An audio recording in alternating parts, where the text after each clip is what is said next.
देखिए, इससे पहले लेक्चर में हमने न्यूक्लियोटाइड की स्ट्रक्चर को देखा था। अब हम देखेंगे कि न्यूक्लियोटाइड आपस में कैसे कंबाइन होकर एक डीएनए का स्ट्रैंड बनाते हैं। ठीक है, तो ये हमारा एक न्यूक्लियोटाइड है।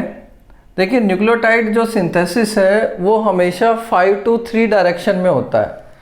तो अगर मैं इस स्ट्रैंड की बात कर रहा हूँ जिसमें दो न्यूक्लियोटाइड के बीच में मैं यहाँ पर बॉन्ड बना के दिखा रहा हूँ आपको, तो ये पहला न्यूक्लियोटाइड है जिसमें कि कार्बन नंबर, ये आपकी पेंटोज शुगर है, एडिनिन जुड़ा हुआ है और फॉस्फेट जुड़ा हुआ है।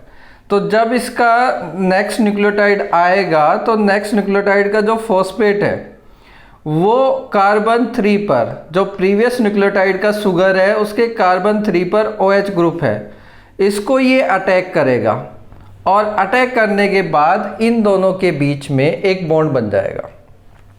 तो वो बॉन्ड कैसे बना है? देखिए, COP और POC ये एक फॉस्फोएस्टर बॉन्ड है। तो यहाँ पर कितने बॉन्ड बने हमारे? 2 बॉन्ड बने, एस्टर बॉन्ड फॉस्फेट के साथ। तो इसलिए हम इसको बोलते हैं फॉस्फोडाइएस्टर बॉन्ड। यानी ये जो बॉन्ड हुआ ये हुआ हमारा फॉस्फोडाइएस्टर बॉन्ड, क्योंकि 2 बॉन्ड है, 2 एस्टर बॉन्ड है।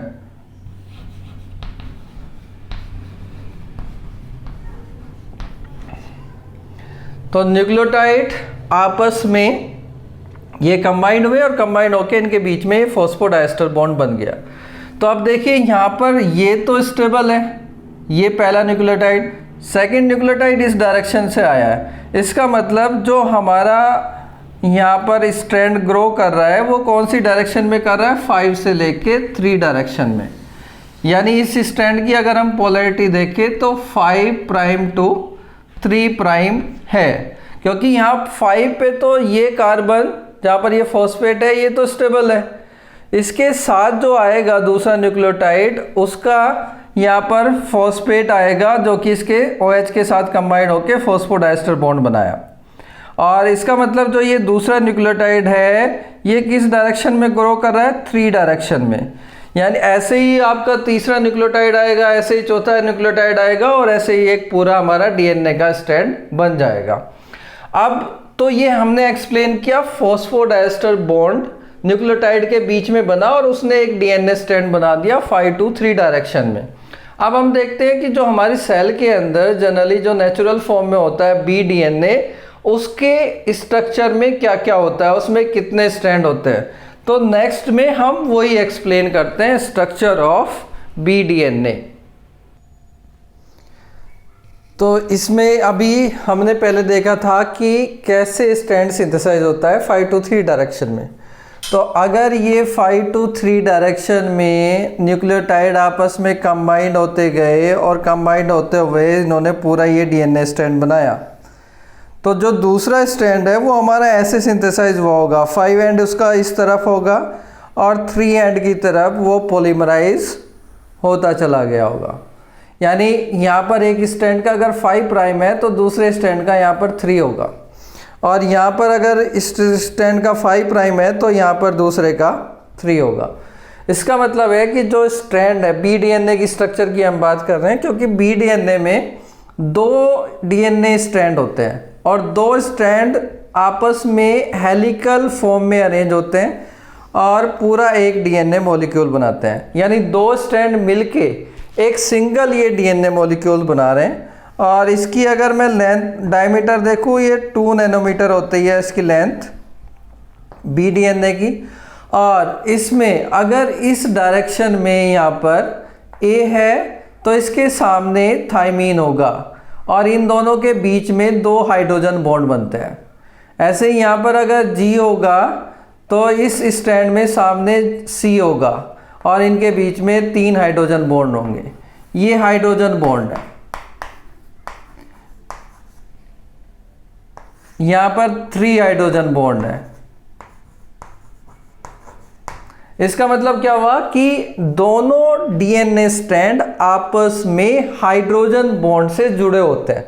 और वो हाइड्रोजन बॉन्ड किसके बीच में होता है? देखिए, हाइड्रोजन बॉन्ड ये किसके बीच में है? बेस के बीच में। यानी दो न्यूक्लियोटाइड अगर एक ये इस साइड का है इस स्टैंड का और दूसरा इस स्टैंड का है, तो यहाँ पर इनके जो बेस है वो आपस में इंटरेक्शन करेंगे और इंटरेक्शन करके यहाँ पर हाइड्रोजन बॉन्ड बना देंगे, जिससे कि ये आपस में जुड़ जाएंगे, ये आपस में स्टेबलाइज हो जाएंगे। तो यहाँ पर A और T के बीच में 2 हाइड्रोजन बॉन्ड बनते हैं, G और C के बीच में 3 हाइड्रोजन बॉन्ड बनते हैं।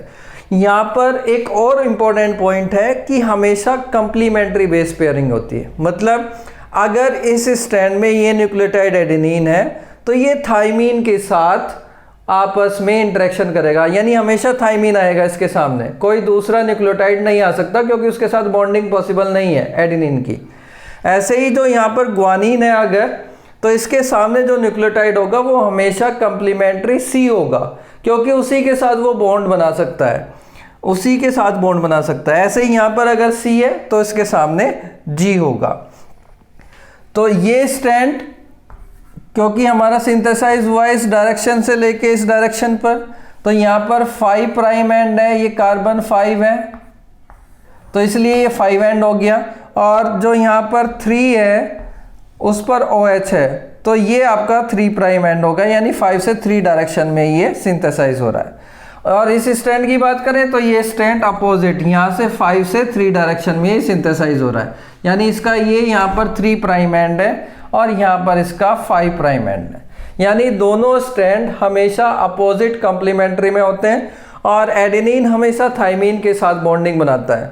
तो यहाँ पर जो दो स्टैंड आपस में इंटरेक्शन कर रहे हैं वो किसके थ्रू हो रहे हैं, जो उनके बेस है सेम लोकेशन पर, जो उनके बेस है उनके बीच में इंटरेक्शन हो रहा है। यानी जो दो स्टैंड के न्यूक्लियोटाइड्स हैं उनके जो बेस है उनके बीच में बॉन्डिंग हो रही है, और ये हाइड्रोजन बॉन्डिंग इन दोनों स्टैंड मॉलिक्यूल को एक हेलिकल फॉर्म में अरेंज करती है। और इस हेलिकल फॉर्म में आप देख रहे हो कि एक तो ये माइनर ग्रुप बन रही है और एक मेजर ग्रुप बन रही है। अब इनका क्या फंक्शन है ये हम आगे डिस्कस करेंगे। वैसे यहाँ पर जो DNA के साथ या क्रोमोसोम के साथ जो प्रोटीन्स होती है वो यहाँ पर इंटरेक्शन करती है और इंटरेक्शन करके इस की ओपनिंग में या इसके रेगुलेशन में हेल्प करती है। ठीक है, तो ये हमने एक्सप्लेन किया, किसका, BDNA को एक्सप्लेन कर रहे हैं। अब देखिए इसमें जो दो न्यूक्लियोटाइड हैं इन दोनों के बीच में जो डिस्टेंस है वो 0.34 नैनोमीटर है, 0.34। ऐसे ही यहाँ पर जो दो न्यूक्लियोटाइड के बीच में डिस्टेंस है वो 0.34 नैनोमीटर है।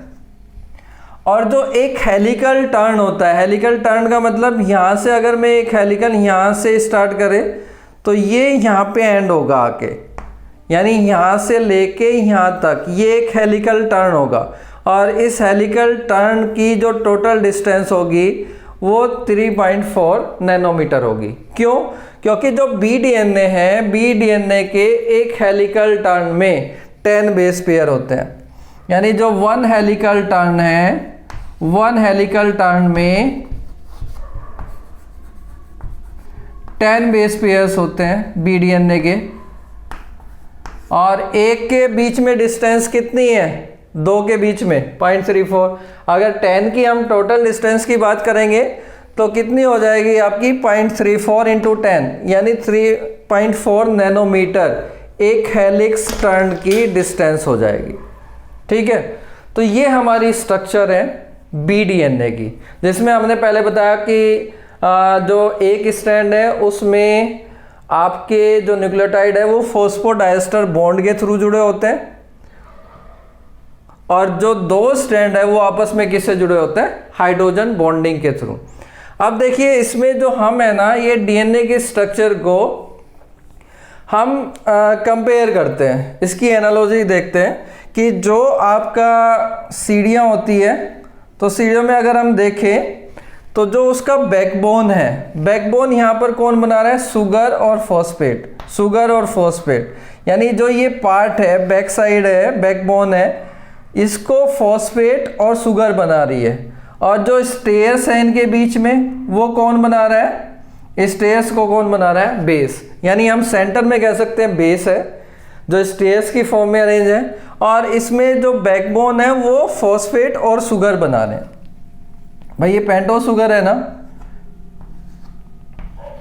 ये शुगर है हमारी इसमें। तो ये कंप्लीट हमारा BDNA की स्ट्रक्चर है। अब हम इसके आगे देखेंगे, नेक्स्ट लेक्चर में हम एक्सप्लेन करेंगे चार ग्राफ रूल। चार ग्राफ रूल क्या होता है उसको हम एक्सप्लेन करेंगे।